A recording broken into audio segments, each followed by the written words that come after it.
தொழுகையின் பக்கம் வாருங்கள் என்கிற மார்க்க பிரச்சார அஜெண்டாவை மையமாக வைத்து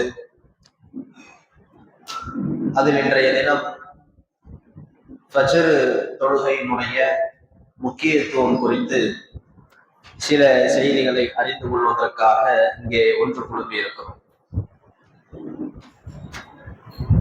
ஒரு முஸ்லிம் கலிமா உரைத்து இஸ்லாத்தை ஏற்றுக்கொண்ட பிறகு முதலில் அவர் மீது கடமையாக்கப்படக்கூடிய விஷயம் ஐவேளை தொழுகை என்பதையும், அந்த ஐவேளை தொழுகைக்கு எந்த விதமான சாக்கு போக்குகளும் சொல்வதற்கு மார்க்கத்தில் முகாந்திரம் இல்லை என்பதையும் நாம் அறிந்து வைத்திருக்கிறோம். ஒரு மனிதன் ஜக்காத்து அதற்கு கடமையானவர்கள் மட்டும்தான் அதை கொடுத்தால் போதுமானது. கடமை இல்லாதவர்கள், அந்த வரம்பை அடையாதவர்கள் ஜக்காத்தை நிறைவேற்ற வேண்டிய அவசியம் இல்லை. அதே போல நோன்பு நோற்பவர்கள், அதற்கு சக்தி உள்ளவர்கள் மட்டும் நோன்பு நோற்றால் போதுமானது. சக்தி இல்லாதவர்கள் மீது நோன்பு என்பது கடமை இல்லை. ஹஜ் என்கிற கடமையை எடுத்துக்கொண்டாலும் அதையும் உடலாலும் பொருளாலும் ஆரோக்கியமானவர்கள், சக்தி உள்ளவர்கள் மட்டும் அதனை நிறைவேற்றினால் போதுமானது.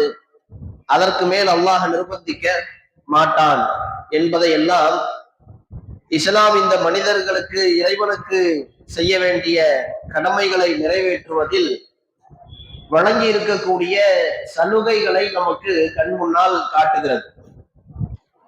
ஆனால் தொழுகையை விடுவதற்கு இறைவன் யாரையாவது அனுமதி வழங்கி இருக்கிறானா? எந்த சந்தர்ப்பமாவது அப்படி வழங்கப்பட்டு இருக்கிறதா என்று பார்த்தால் இல்லை.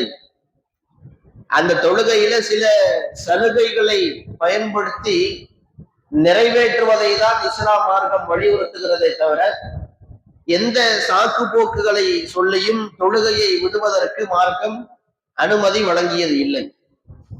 தொழுகையை விடுவதற்கு ஒரு நேரத்தை இஸ்லாம் அனுமதிக்குமானால் அதற்கு மிக தகுதியான நேரம்தான் இந்த மார்க்கத்திற்காக இறை தூதர்களும் இறை தூதர்களின் தோழர்களும் செய்த தியாகங்களின் உச்சபட்சமாக அவர்கள் செய்த போர்க்களங்கள்.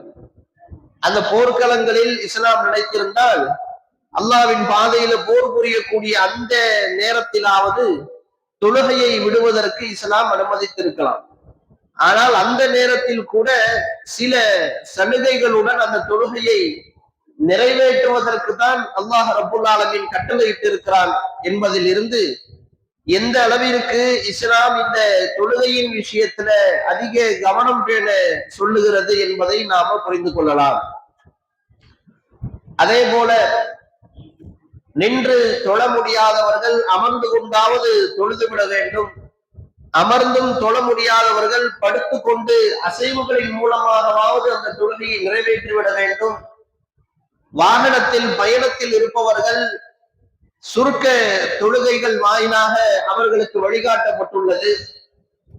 தண்ணீர் கிடைக்காத போது அல்லது தண்ணீர் இருந்தும் கூட அதனை தொடுவதற்கு சக்தி இல்லாதவர்கள், நோயாளிகள், அவர்கள் தூய்மையான மண்ணை கொண்டு தயமம் செய்து விட்டாவது அந்த தொழுகையை நிறைவேற்ற வேண்டும் என்றெல்லாம் இஸ்லாமிய மார்க்கம் எந்த விதமான சூழலிலும் ஒரு அடியான் தொழுகைகளை நிறைவேற்றாமல் இருப்பதற்கு சாக்கு போக்குகள் சொல்லிவிடக் கூடாது, தங்களுடைய இயலாமையை காரணமாக காட்டிவிடக் கூடாது என்பதில் கவனமாக இருந்து ஒருவன் எவ்வளவு இயலாமையில் இருந்தாலும் அந்த இயலாமைக்கு தகுந்தவாறு சில சலுகைகளை அவன் பெற்றுக்கொண்டு அதன் மூலமாகவாவது அந்த தொழுகையை நிறைவேற்றி விட வேண்டுமே தவிர எந்த ஒரு கட்டத்திலும் தொழுகைக்கு மற்ற நோன்பை போல, ஜக்காத்தை போல, ஹஜ்ஜை போல முழுமையாக விலக்கு அளிக்கப்பட்டவர்கள் என்று நாம பார்க்கவே முடியாது.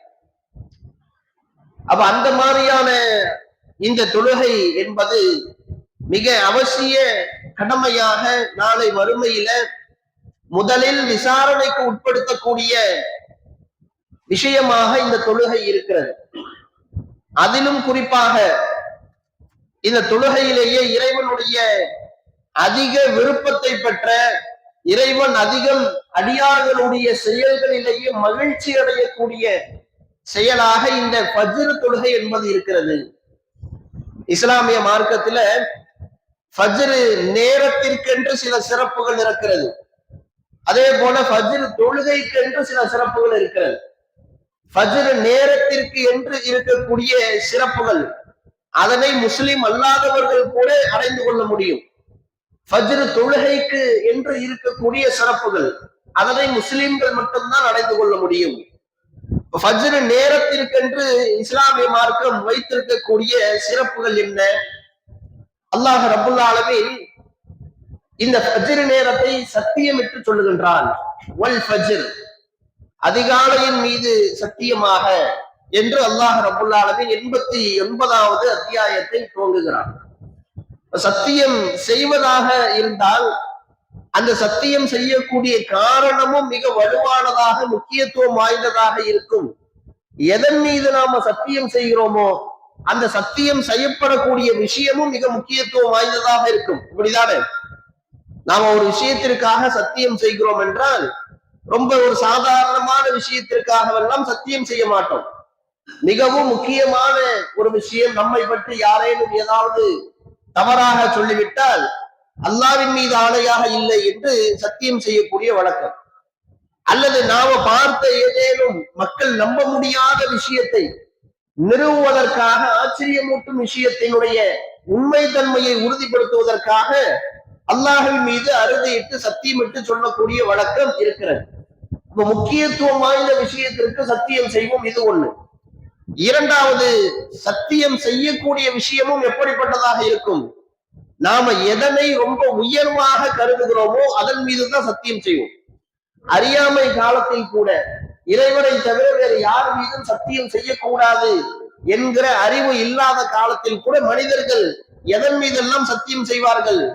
குர்ஆனின் மீது சத்தியம் செய்வார்கள், பெற்றோர்களின் மீது சத்தியம் செய்வார்கள் என்பதை எல்லாம் பார்க்கிறோம். பிள்ளைகள் மீது சத்தியம் செய்வதை எல்லாம் பார்க்கிறோம்.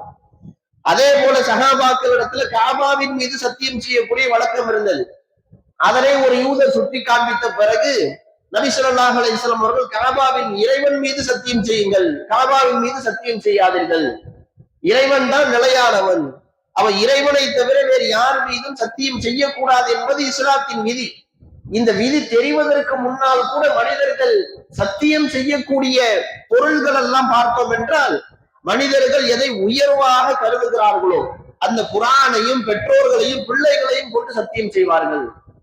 அப்ப மனிதர்கள் இயல்பாகவே அறிந்து வைத்திருக்கிறோம் மிக முக்கியத்துவம் வாய்ந்த விஷயத்தின் மீதுதான் சத்தியம் செய்ய வேண்டும் என்பதை. அப்ப இந்த அதிகாலையினுடைய முக்கியத்துவத்தை உணர்த்துவதற்காக அல்லாஹ் வல் ஃபஜ்ர், அதிகாலையின் மீது சத்தியமாக என்று சத்தியமிட்டு கூறுவதை பார்க்கிறோம். அந்த அளவிற்கு அந்த அதிகாலையினுடைய விஷயத்துல என்ன சிறப்புகள், என்ன முக்கியத்துவம் இருக்கிறது? பல்வேறு சிறப்புகள் அந்த நேரத்திற்கு சொல்லப்படுகிறது. அதாவது ஃபஜ்ர் தொழுகையினுடைய சிறப்பு என்பது வேறு. ஒருவர் தொழுகைக்காக எழுவது, உழு செய்வது, பள்ளிவாசலுக்கு வருவது, அந்த 2 ரக்காத் முன் சுன்னத்தை நிறைவேற்றுவது, 2 ரக்காத்தை நிறைவேற்றுவது என்பது ஒரு பக்கம். இதனை முஸ்லிம்கள் மட்டும்தான் அடைந்து கொள்ள முடியும்.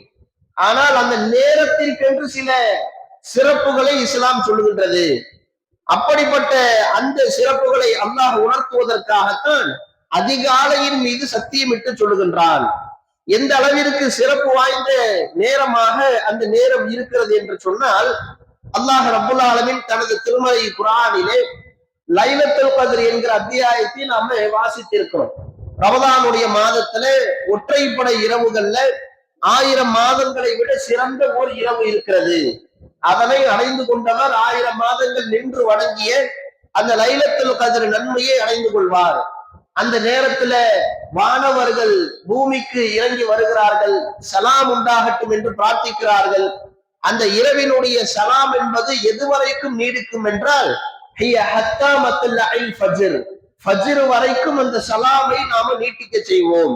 இரவு நேரத்துல இறங்கி வந்து வானவர்கள் மூலமாக இறைவன் அனுப்பக்கூடிய அந்த சலாமை ஃபஜ்ர் நேரம் வரைக்கும் நாம நீட்டிக்க செய்வோம் என்று அல்லாஹ் ரப்புல் ஆலமீன் திருமறை குர்ஆனில் சொல்லுகிறார். அப்ப ரமதானுடைய மாதத்துல இரவு நேரங்கள்ல இருந்து நீட்டிக்கக்கூடிய அந்த சலாம் என்பது ஃபஜ்ர் நேரம் வரைக்கும் நீடிக்கின்றது. அது அல்லாத மற்ற மாதங்களிலும் யாரெல்லாம் அல்லாஹ்வுடைய அருளை அதிகம் பெற்றுத்தரக்கூடிய, நெருக்கத்தை அதிகம் பெற்றுத்தரக்கூடிய தஹஜ்ஜத் தொழுகையை நிறைவேற்றுவதில் துவங்கி ஃபஜ்ர் தொழுகை வரைக்கும் வணக்க வழிபாடுகள்ல யாரெல்லாம் ஈடுபடுகிறார்களோ அவர்களும் அந்த அருளை அடைந்து கொள்வார்கள் என்பதை பார்க்கிறோம்.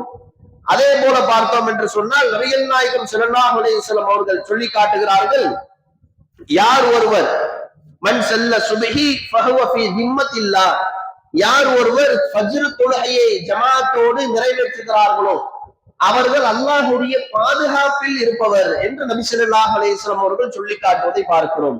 ஒரு மனிதர் ஃபஜ்ருடைய தொழுகையை ஜமாஅத்தோடு தொழுகையை நிறைவேற்றி விட்டார் என்று சொன்னால் அவருக்கு நாள் முழுக்க அல்லாஹ்வுடைய பாதுகாப்பு என்பது கிடைக்கிறது.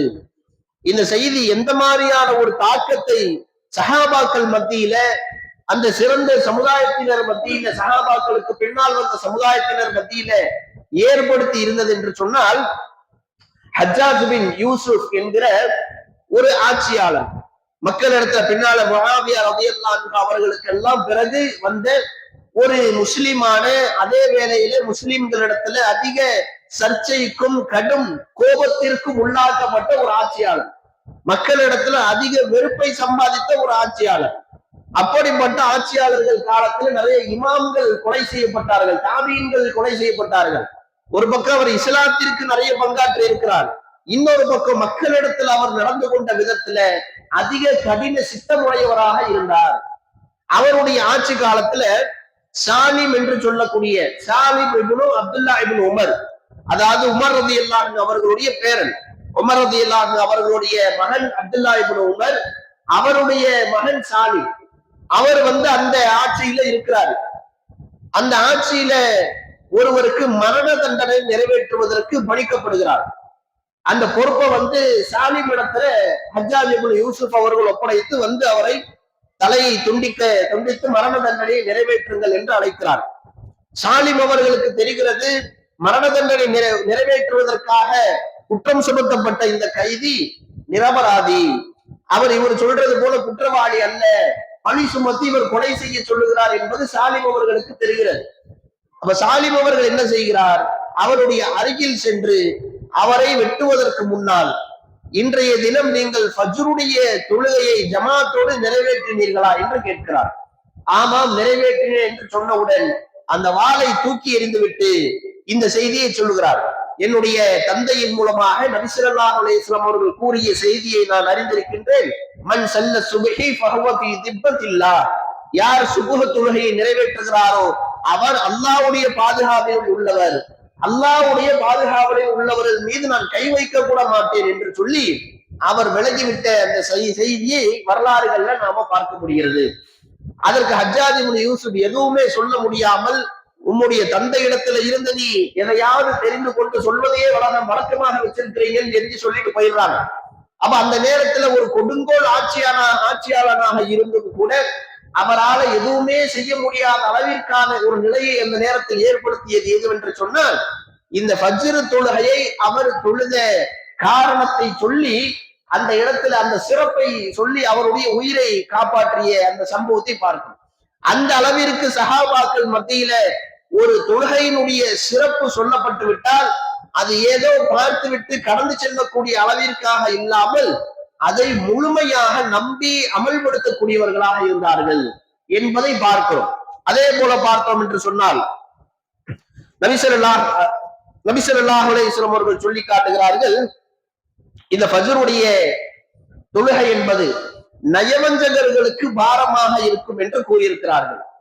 இதனை பிற்காலத்துல சஹாபாக்கள் எந்த அளவிற்கு தெரிந்து வைத்திருக்கிறார்கள் என்று சொன்னால், அப்துல்லா இப்னு உமர் ரலியல்லாஹு அன்ஹு அவர்கள் அறிவிக்கிறார்கள், எங்களுடைய காலத்துல ஃபஜ்ருடைய தொழுகைக்கும் இஷாவுடைய தொழுகைக்கும் ஜமாத்தோடு கலந்து கொள்ளாதவர்கள் எல்லாம் யாராக இருப்பார்கள் என்றால் தெல்ல தெளிவாக தெரிந்த நயவஞ்சகர்களாகத்தான் இருப்பார்கள்.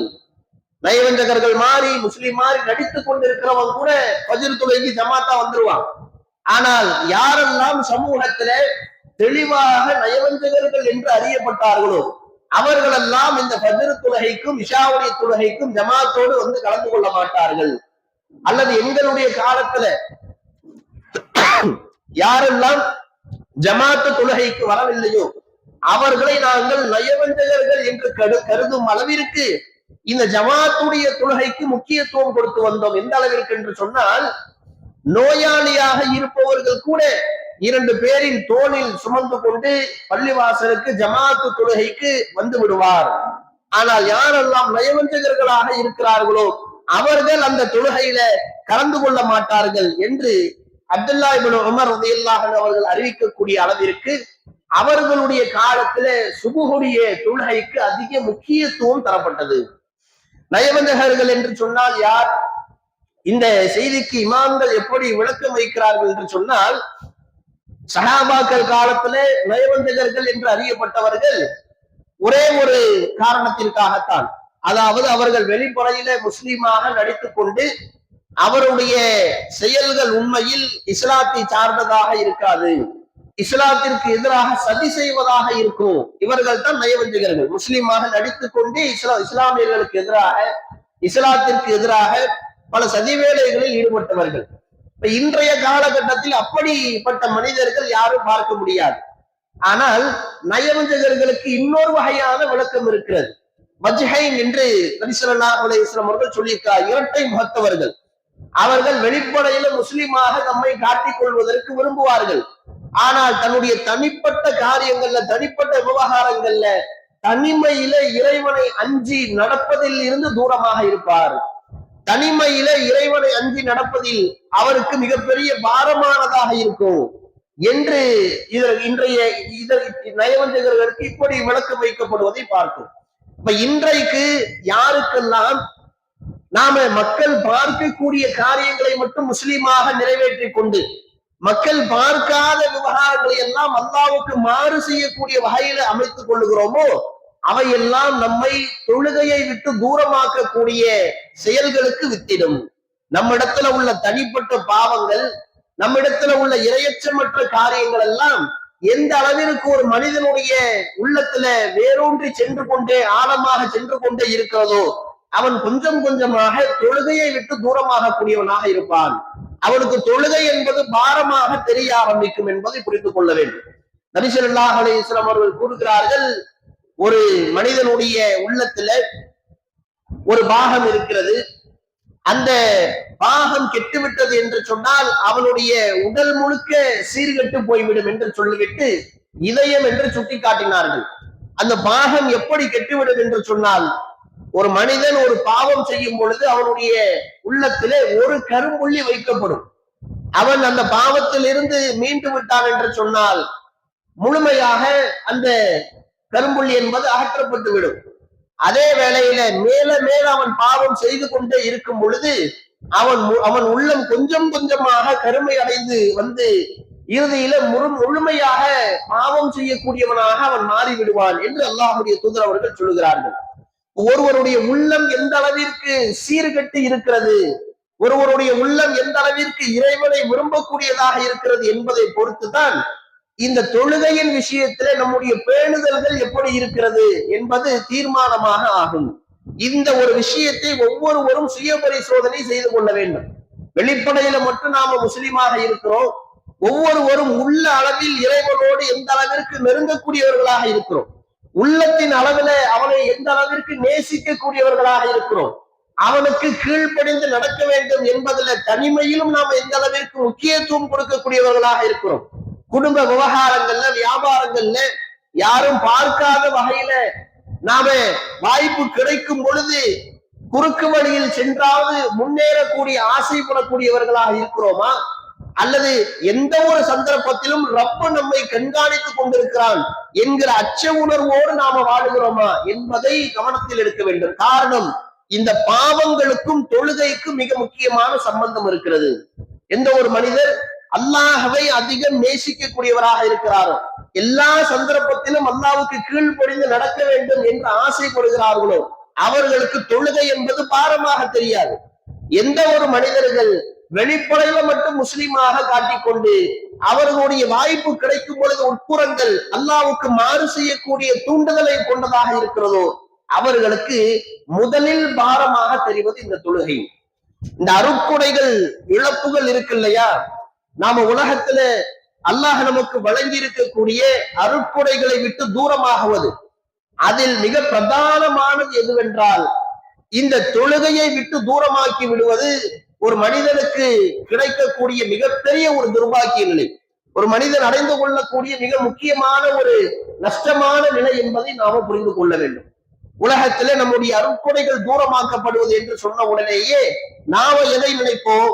நம்முடைய செல்வங்கள் நாம இழந்து விடுவது, நாம உலகத்துல எதனை கண்குளிர்ச்சியாக நினைக்கின்றோமோ அவற்றையெல்லாம் நாம இழந்து விடுவது என்று நாம நினைப்போம். ஆனால் ஒரு மனிதன் பாவம் செய்து கொண்டே இருக்கும் பொழுது அல்லாஹ் என்ன செய்வான்? அவர்களுக்கு சில சோதனைகள் மூலமாக அறிவுறுத்தல்களை அவர்களுக்கு கொடுத்து கொண்டே இருப்பான்.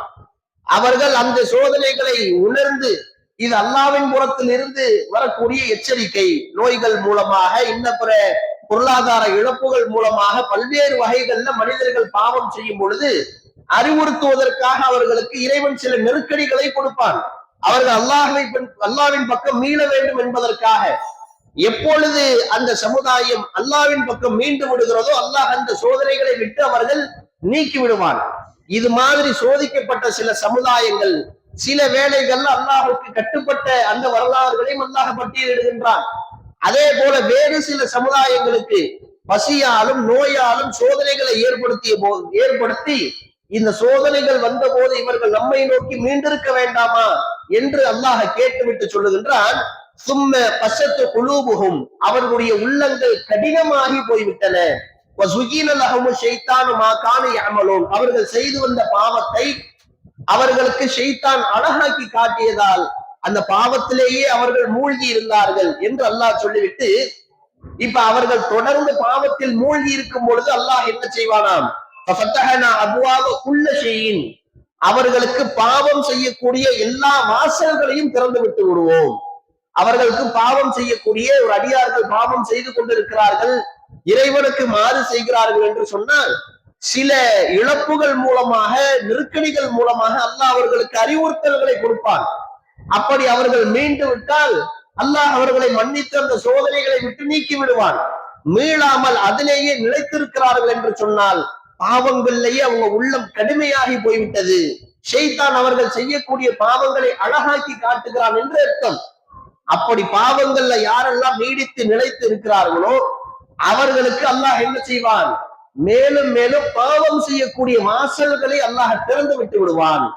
அதன் மூலமாக அவர்கள் பாவத்திலேயே மூழ்கி அதிலேயே மகிழ்ச்சியாக இருக்கும் பொழுது அவர்களை கடுமையாக அல்லாஹ் ஒரு நாள் பிடிப்பான்.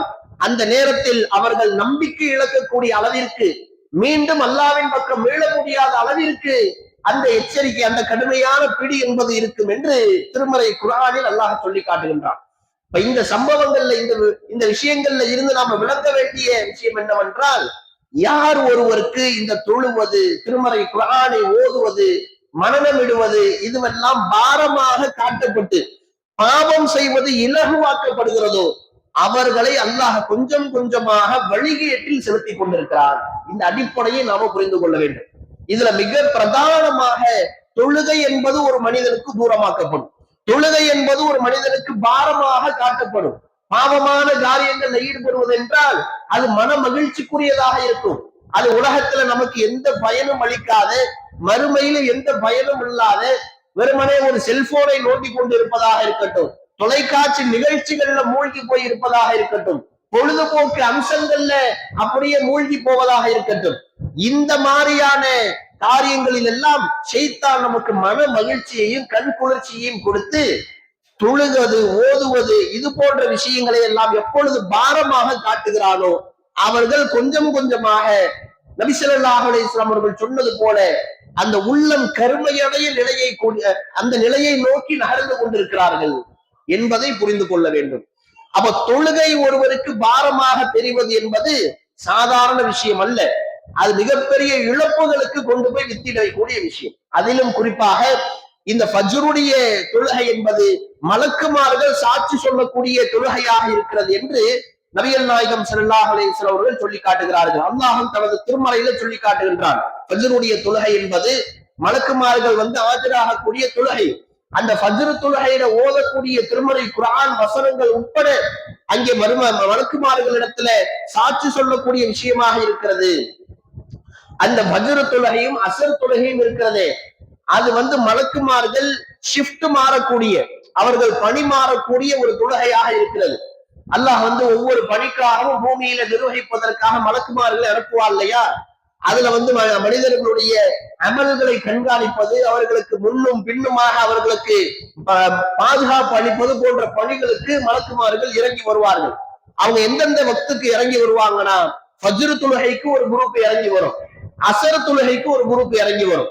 ஃபஜ்ர் தொழுகைக்கும் அசர் தொழுகைக்கும் வரக்கூடிய மலக்குமார்கள் முதல்ல செய்வது என்னவென்றால், அங்கங்க இருக்கக்கூடிய பள்ளிவாசல்ல போய் அந்த தொழுகையை ஜமாத்தோடு அவர்கள் நிறைவேற்றுவார்கள். அவர்கள் பள்ளிவாசல்ல அந்த தொழுகையில ஈடுபட்ட பின்னர், அந்த தொழுகை முடிந்த பின்னர் ஒருவரை ஒருவர், அதாவது அசரில் இருந்து ஃபஜ்ர் வரைக்கும் இருந்த மலக்குமார்களும், ஃபஜ்ரில் இருந்து அசர் வரைக்கும் வரக்கூடிய ஃபஜ்ர்ல இறங்கி வந்த மலக்குமார்களும் ஒருவரை ஒருவர் சந்தித்துக் கொண்டு இறைவனிடத்தில் மேலே ஏறி சென்று மனிதர்களுடைய அமல்களினுடைய விவரங்களை அல்லாஹ்விடத்துல ஒப்படைப்பார்கள் என்கிற செய்தியை பார்க்கிறோம். அப்படிப்பட்ட உன்னதமான ஒரு நேரமாக இந்த அதிகாலை ஃபஜ்ருடைய நேரம் இருக்கிறது. அந்த நேரத்துல ஒரு மனிதன் உறங்கிக் கொண்டு இருப்பது என்பது அல்லாஹ்வுடைய மிக முக்கியமான அத்தாட்சிக்குரிய நேரத்தை தவற விடுவதாகும். திருமறை குர்ஆன்ல அல்லாஹ்வுடைய அத்தாட்சிகள் ஏராளமாக எடுத்து உரைக்கப்படுகிறது, எடுத்து சொல்லப்படுகிறது. அதுல மிக முக்கியமாக பார்த்தோம் என்று சொன்னால், அல்லாஹ் இந்த இரவை பகலில் நுழைக்கக்கூடியவனாக, பகலை இரவில் நுழைக்கக்கூடியவனாக இருக்கிறான். இரவு பகல் மாறி வரக்கூடிய இந்த பிரம்மாண்ட நிர்வாகம் என்பது மாலையிலும் காலையிலும் தான் நடைபெறுகிறது. அப்படிப்பட்ட ஒரு அத்தாட்சியை இறைவன் நிகழ்த்தி கொண்டிருக்கும் பொழுது ஒரு மனிதன் உறங்கிக் கொண்டு இருக்கிறான் என்றால், அவன் எந்த அளவிற்கு அல்லாஹ்வுடைய அத்தாட்சியில, அல்லாஹ்வுடைய விஷயத்துல அலட்சியமானவனாக இருப்பான் என்பதை யோசித்து பார்க்க வேண்டும். எனவே தான் ஃபஜ்ருடைய தொழுகையில எழுந்திருக்காமல் உறங்கிக் கொண்டிருப்பவர்களுடைய காதுகளில் ஷைத்தான் சிறுநீர் கழிக்கிறான் என்று சொன்னார்கள். இரவு நேரத்திலே ஷைத்தான் ஒவ்வொருவருக்கும் 3 முடிச்சுகளை போடுகின்றான். யார் ஒருவர் ஃபஜ்ருடைய தொழுகைக்கு படுக்கையை விட்டு எழுந்து விடுகிறாரோ அவருக்கு ஒரு முடிச்சு அவிழ்ந்துவிடும். உழு செய்து தம்மை தூய்மைப்படுத்திக் கொண்ட பின்னர் இன்னொரு முடிச்சு அவிழ்ந்துவிடும். தொழுகையை நிறைவேற்றிய பின்னர் 3வது முடிச்சும் அவிழ்ந்துவிடும். அவர் அன்றைய தினத்துல புத்துணர்ச்சியோடு சுறுசுறுப்பான மனநிலையோடு அந்த நாளை அடைவார். யார் ஒருவர் அந்த நேரத்தை பயன்படுத்திக் கொள்ளவில்லையோ சோம்பேறிகளாக அந்த நாளை அவர்கள் அடைவார்கள் என்று பார்க்கிறோம். இதனை ஒவ்வொருவரும் நம்முடைய வாழ்க்கையில் அனுபவமாக உணர்ந்திருக்கிறோமா இல்லையா?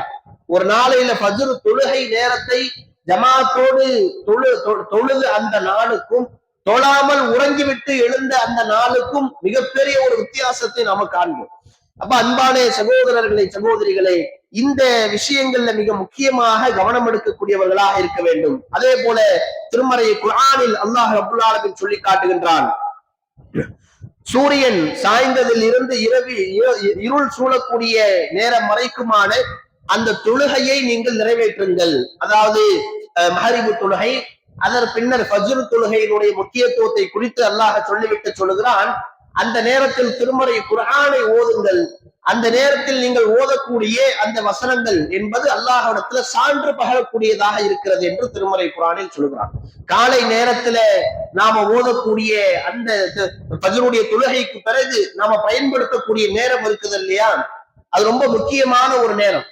அந்த நேரத்தை ஒருவர் முறையாக எந்த விஷயங்களில் ஒருவர் கழிக்கின்றாரோ அந்த விஷயத்துல அவர்களுக்கு பரக்கத்து செய்யப்படும். காரணம், நபிகள் நாயகம் ஸல்லல்லாஹு அலைஹி வஸல்லம் அவர்களுடைய துஆ பொருந்திய நேரமாக அது இருக்கிறது. யா அல்லாஹ், என்னுடைய சமுதாயத்திற்கு ஃபஜ்ருடைய அதிகாலை நேரத்தில் பரக்கத்து செய்வாயாக என்று நபி ஸல்லல்லாஹு அலைஹி வஸல்லம் அவர்கள் பிரார்த்தனை செய்தார்கள். அப்ப அந்த நேரத்துல எந்த காரியத்தில் ஒருவர் ஈடுபடுகிறாரோ அந்த காரியத்தில் அவருக்கு பரக்கத்து செய்யப்படும். ஒருவர் கல்வியை தேடக்கூடிய பணியில ஈடுபட்டால் கல்வியில அவருக்கு பரக்கத்து கிடைக்கும். ஒருவர் பொருளாதாரத்தை தேடக்கூடிய பணியில் ஈடுபட்டால் அதுல அவருக்கு அல்லாஹ் அபிவிருத்தி செய்வான். ஒருவர் திருமறை குர்ஆனை ஓதுவது, நல்ல காரியங்கள்ல ஈடுபடக்கூடிய விஷயங்கள்ல ஈடுபட்டால் அதில் அவருக்கு பரக்கத்து, அருள்வளம் கிடைக்கும். அது அல்லாமல் ஒருவர் எந்த விதமான நல்ல காரியங்களிலும் அதிகாலை நேரத்துல ஈடுபடாமல் வீணான ஃபஜ்ர் தொழுகைக்கு பிறகு வீணான அரட்டைகள்ல ஈடுபட்டு கொண்டு கடந்து சென்றால் அதுலதான் அவர்களுக்கு அருள் வளம் கிடைக்கும். அதை கூட செய்யாமல் ஒருவர் உறங்கி கொண்டிருந்தால் அந்த உறக்கத்துலதான் அவருக்கு அல்லாஹ் பரக்கத்து செய்யக்கூடிய நிலை உண்டாகிவிடும். ஃபஜ்ர் தொழுவதோடு மட்டுமல்லாமல் அந்த அதிகாலை நேரத்தை பயன்படுத்திக் கொள்வதற்கென்று இஸ்லாத்துல ஒரு தனி சிறப்பு இருக்கிறது. அதனால்தான் துவக்கத்திலேயே சொன்னேன், இந்த அதிகாலையினுடைய சிறப்பு இருக்கு இல்லையா, அதனுடைய அந்த பரக்கத்தை முஸ்லிம் அல்லாதவர்கள் கூட அறிந்து கொள்வார்கள். முஸ்லிம் அல்லாதவர்களாக இருந்தாலும் அதிகாலை விரைவாக எழுந்து அந்த நேரத்தை யார் ஒருவர் முறையாக பயன்படுத்திக் கொள்கிறார்களோ அவர்களுக்கும் அதுல அருள் வளம் செய்யப்படும். அதனாலதான் உலகத்துல பெரிய சாதனைகள் புரிந்த லட்சியவாதிகள், சாதனையாளர்கள் எல்லாருடைய வரலாறையும் நாம எடுத்து பார்த்தோம் என்று சொன்னால் அவர்களுடைய அன்றாட ரொட்டீன் என்பது மத்த விஷயங்கள்ல வேறுபட்டு இருக்கும். ஆனால் ஒரு விஷயத்துல மட்டும் ஒற்றுமையாக இருக்கும். அது எந்த விஷயம்? காலையில விரைவாக எழுந்து விடுவது. காலையில குறைந்தது 5 மணிக்காவது எழுந்து விடக்கூடிய பழக்கம் முஸ்லிம் அல்லாதவர்கள்ட்ட இருந்தாலும் கூட அவர்களை அல்லாஹ் சாதனையாளர்களாக மாற்றுவதற்கு அது ஒரு முக்கிய ஒரு குவாலிபிகேஷன், ஒரு தகுதியாக இருக்கிறது என்று சொன்னால் அதனுடைய அவசியம் உணர்த்தப்பட்ட முஸ்லிம்கள் அந்த விஷயத்தில் எவ்வளவு அலட்சியமாக இருக்கிறோம் என்பதை யோசித்து பாருங்கள். ஒரு பக்கம் அந்த ஃபஜ்ருடைய தொழுகைக்கு எழுந்திருக்காமலேயே உறங்கக்கூடிய கூட்டம் ஒரு பக்கம், இன்னொரு பக்கம் தொழுகைக்கு எழுந்து அப்படியே வீட்டிலேயே தொழுது விட்டு உடனே அங்கேயே படுத்து உறங்கிவிடக்கூடிய நிலை சில மக்களிடத்துல இருக்கிறது. அப்ப இந்த விஷயங்களை எல்லாம் விட்டு நாம மிக எச்சரிக்கை பேணக்கூடியவர்களாக இருக்க வேண்டும். முறையாக ஜமாத்தோடு தொழுவது என்பது மார்க்கத்துல அதிக ஆர்வமூட்டப்பட்ட விஷயம். இயலாமை காரணமாக விதிவிலக்காக வேண்டுமானால் ஒருவர் வீட்டில் தொழுது கொள்வதை ஏதாவது ஒரு நாளில் அமைத்துக் கொள்ளலாம். ஆனால் அதனை வழக்கமாக அமைத்துக் கொள்ளக்கூடாது. காரணம், ஃபஜ்ருடைய முன் சுன்னத் இருக்கு பாருங்க, அது குறித்து நபிகள் நாயகம் ஸல்லல்லாஹு அலைஹி வஸல்லம் அவர்கள் சொல்லும் பொழுது இந்த உலகில் உள்ள அனைத்தையும் விட மிக சிறந்ததாக அந்த முன் சுன்னத்தினுடைய சிறப்பு குறித்து சொல்லியிருக்கிறார்கள்.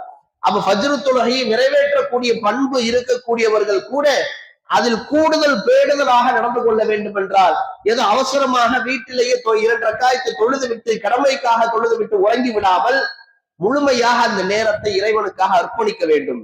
அல்லாஹ் அது பார்த்து மகிழ்ச்சி அடையக்கூடியவனாக இருக்கிறான். ஒரு அடியான் உலகமே உறங்கி கொண்டிருக்கக்கூடிய அந்த வேலையில அல்லாஹ்வுக்காக தன்னுடைய படுக்கையை உதறி தள்ளிவிட்டு எழுந்து நடந்து செல்லுகிறான் என்றால் அவனை பார்த்து அல்லாஹ் மகிழ்ச்சி அடைகிறான் என நபி ஸல்லல்லாஹு அலைஹி வஸல்லம் அவர்கள் சொல்லியிருக்கிறார்கள். அப்படிப்பட்ட இறை பொருத்தத்தை பெற்றுத்தரக்கூடிய காரியங்களை தான் இன்றைக்கு இந்த சமுதாயம் சர்வ சாதாரணமாக புறக்கணித்துக் கொண்டிருக்கிறது. எந்த பள்ளிவாசலில் பாருங்கள், அன்றாட ஐவேளை தொழுகைக்கு அந்த தொழுகையில மற்ற தொழுகை நேரத்தில் கூட ஓரளவுக்கு மக்களை பார்க்கலாம்.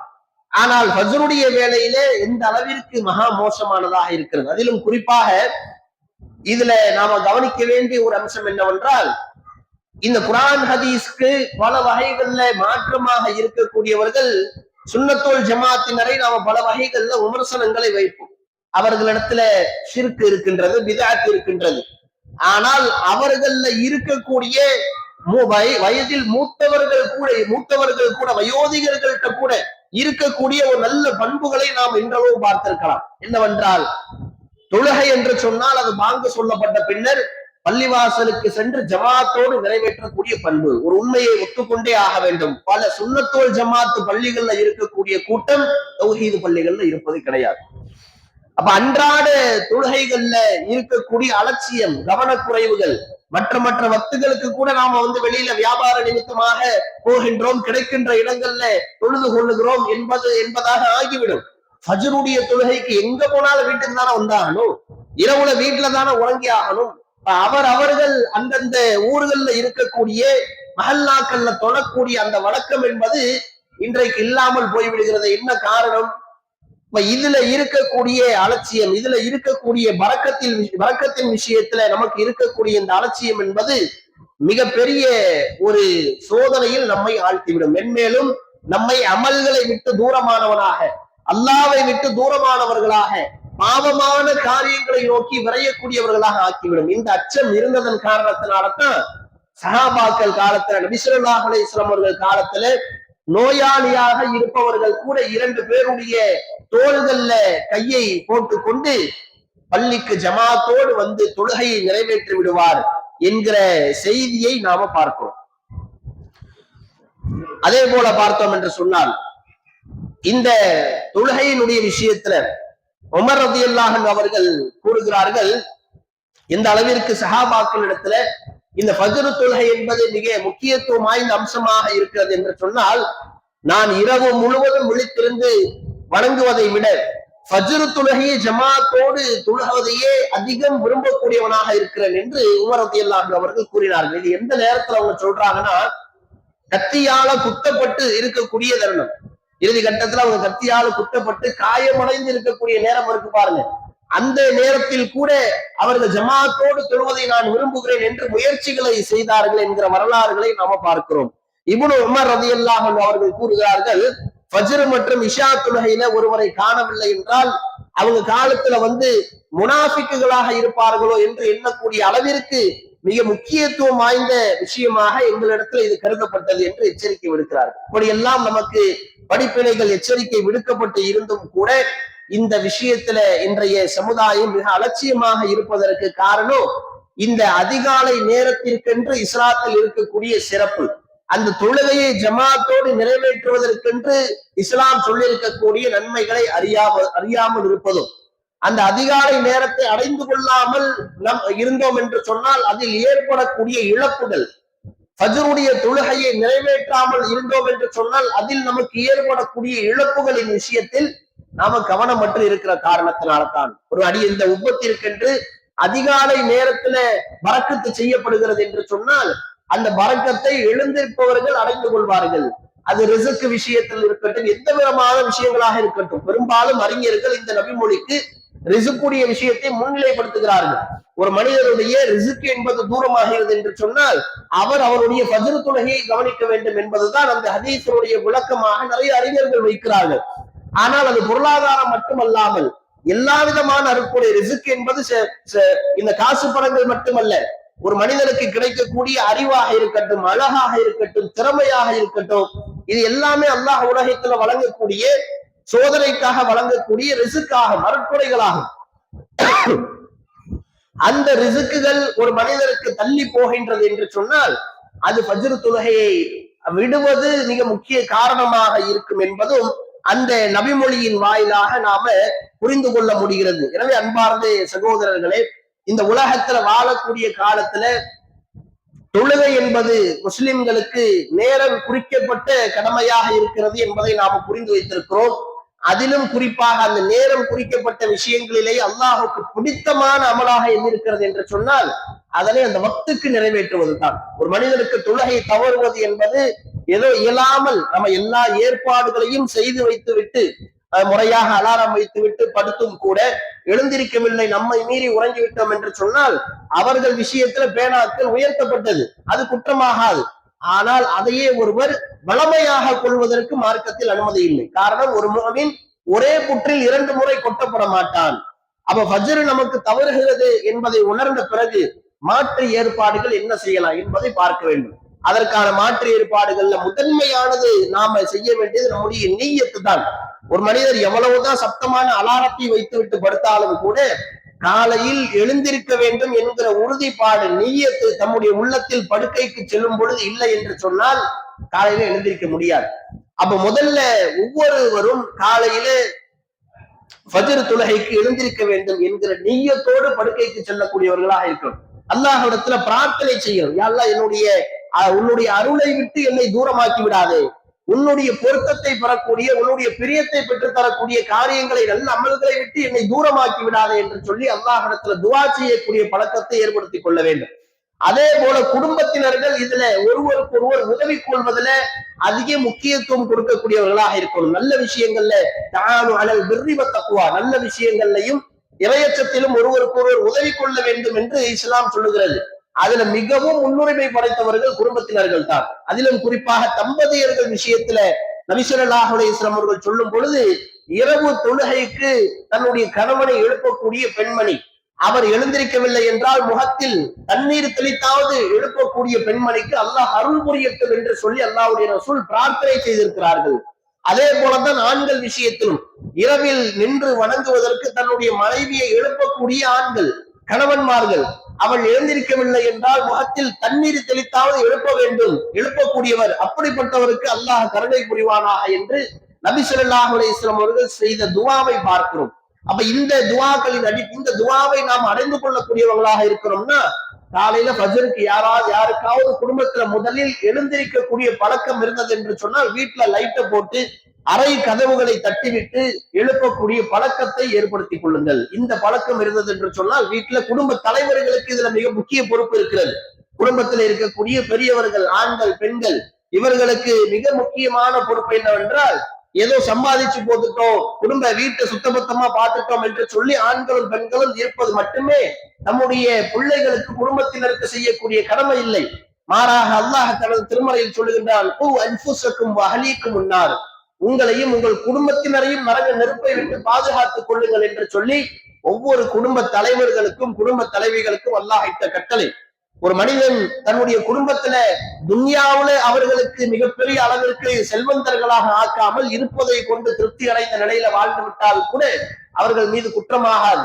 ஆனால் மறுமையின் விஷயத்தை அவர்களுக்கு கண்டிப்பாக போதிக்காமல் நாளை மறுமையில நஷ்டவாளிகளாக இருந்தார்கள் என்று சொன்னால் அதுதான் மிகப்பெரிய நஷ்டம். அல்லாஹ் நஷ்டவாளிகள்லேயே மிகப்பெரிய நஷ்டம் எதுவென்று சொன்னால், நாளை மறுமையில குடும்பத்தோடு ஒருவன் நரகத்திற்கு செல்வான். தனக்கும் தன்னுடைய குடும்பத்தினருக்கும் நஷ்டத்தை தேடிக்கொண்டவன் தான் கியாமத்து நாளிலேயே பெரிய நஷ்டவாளியாக இருப்பான் என்று சொன்னார்கள். அந்த வகையில குடும்பத்தினர்கள் இதுல கண்டிப்போடு இருக்கணும். பருவ வயதை அடையக்கூடிய பிள்ளைகள் இருந்தார்கள் என்று சொன்னால் அவர்களை ஃபஜ்ர் தொழுகைக்கு எழுப்பக்கூடிய விவகாரங்கள்ல கண்டிப்பாக இருக்கணும். பெண்கள் அற்பமான விஷயங்களுக்கெல்லாம் வீட்டில் உள்ள தன்னை விட இளைய பெண்களை குறை சொல்லக்கூடியவங்களாக இருப்பாங்க. கண்டிப்பாக இருக்க வேண்டிய விஷயத்துல போட்ட விட்டுருவோம். எல்லா ஆண்களும் சரி பெண்களும் சரி, உலகத்துல ஏதேனும் நஷ்டங்கள், இழப்புகள், பிழைகள் அவர்கள் மீது வருகிறது, உலக கல்வியில் அலட்சியமா இருக்கிறாங்க, டிவி பாக்குறாங்க, இந்த மாதிரியான விஷயங்கள்ல எல்லாம் கூட சில நேரங்கள்ல கண்டிக்கக்கூடியவர்கள் கூட எதனால தொழுகைக்கு எழுந்திருக்கவில்லை, எதனால திருமறை குர்ஆனை தினந்தோறும் மோதவில்லை என்கிற கேள்வி குடும்பங்கள்ல முக்கியத்துவம் பெறுவதே கிடையாது. அதை ஒரு கண்டிப்போடு எடுப்பதே கிடையாது. அப்ப அது மாதிரியான விஷயங்கள்ல கவனம் எடுக்கக்கூடியவர்களாக இருக்க வேண்டும். எனவே அன்பார்ந்த சகோதரர்களே, சகோதரிகளே, காலை நேரத்தில ஃபஜ்ர் தொழுகை ஜமாத்தோடு நிறைவேற்றுவது மட்டுமல்லாமல் அந்த நேரத்தில் விழித்து இருப்பதுதான் குடும்பத்திற்கு பரக்கத்து. ஒவ்வொரு அடியார்களும் அந்த பரக்கத்தை அடைந்து கொள்ள முடியும் எனும் பொழுது, அதாவது நேரடியான தடையை நாம மார்க்கத்துல காண முடியாது. ஃபஜ்ர் தொழுகைக்கு பிறகு உறங்கலாமா உறங்கக்கூடாதா என்று கேள்வி கேட்டால், உறங்கக்கூடாது என்பதற்கு மார்க்கத்துல நேரடியான தடை இல்லை. ஆனால் விரும்பத்தகுந்த இறை பொருத்தத்தை பெற்றுத்தரக்கூடிய, இறை அருளை பெற்றுத்தரக்கூடிய நேரமாக அது இருக்கிறது என்று ரசூலுல்லாஹ் சொல்லி இருக்கிற காரணத்தினால அந்த பரக்கத்தை அடைந்து கொள்வதற்கு ஒவ்வொருவரும் ஆசைப்படும். அதற்கு தானே உலகத்துல வாழ்றோம். நாளை மறுமை வெற்றி பெற வேண்டும் என்றால் நம்முடைய நன்மைகளை கொண்டு மட்டும் நாம வெற்றி பெற்று விட முடியுமா? நாம் அந்த அளவிற்கு தொழுகை இபாதத்துகளோடு போய் நின்றாலும் கூட அல்லாஹ்வுடைய பொருத்தம் என்பது இருக்கணும், அல்லாஹ்வுடைய கருணை என்பது இருக்கணும், அவனுடைய பிரியம் என்பது நமக்கு இருந்தால் மட்டும்தான் அவர்களுக்கு அல்லாஹ் அங்கே பேசுவதற்கு கூட வாய்ப்பு அளிப்பான். அது நபிமார்களாக இருக்கட்டும், நல்லடியார்களாக இருக்கட்டும், எவ்வளவு பெரிய உயர்ந்தவர்களாக நம்ம உலகத்துல பார்த்தவர்களாக இருக்கட்டும், அல்லாஹ்வுடைய கருணை இருந்தால் மட்டும்தான் மறுமையில அந்த அமல்கள் பொருந்தி கொள்ளப்பட்ட நிலையில வெற்றியடைய முடியும் எனும் பொழுது அவனுடைய பொருத்தம், அவனுடைய திருப்தி, அவனுடைய மன மகிழ்ச்சி எதிலெல்லாம் நமக்கு கிடைக்கிறதோ அது எந்த காரியத்தையும் தவறவிடக்கூடாது. அதுல மிக முக்கிய பண்பு வகிப்பது இந்த ஃபஜ்ருடைய தொழுகை, அதற்கு பிறகு உள்ள அந்த அதிகாலை நேரங்கள். அப்ப அந்த நேரங்களை நாம முறையாக பயன்படுத்தக்கூடியவர்களாக இருக்க வேண்டும். முறையாக இந்த கடமையான தொழுகைகளை பேணி வரக்கூடியவர்களாகவும், அதற்கு பிறகு உள்ள அந்த அதிகாலை நேரத்தை திருமறை குர்ஆனை ஓதுவதற்கு, மனனம் செய்வதற்கு, இன்ன பிற விஷயங்கள்ல நன்மையான ஆக்கப்பூர்வமான கல்வி தேடல்கள்ல ஈடுபடக்கூடியவர்களாக இருந்து அந்த நேரத்தினுடைய பரக்கத்தை முழுமையாக அடைந்து கொண்டு நாளை மறுமையில வெற்றி அடையக்கூடிய பாக்கியத்தை எனக்கும் உங்களுக்கும் வல்ல ரஹ்மான் தந்தருள்வானாக என்று பிரார்த்தித்தவனாக இந்த உரையை நிறைவு செய்கின்றேன். வாஹிர் தவானா அல்ஹம்துலில்லாஹி ரப்பில் ஆலமீன். அஸ்ஸலாமு அலைக்கும் வரஹ்மத்துல்லாஹி வபரகாத்துஹு.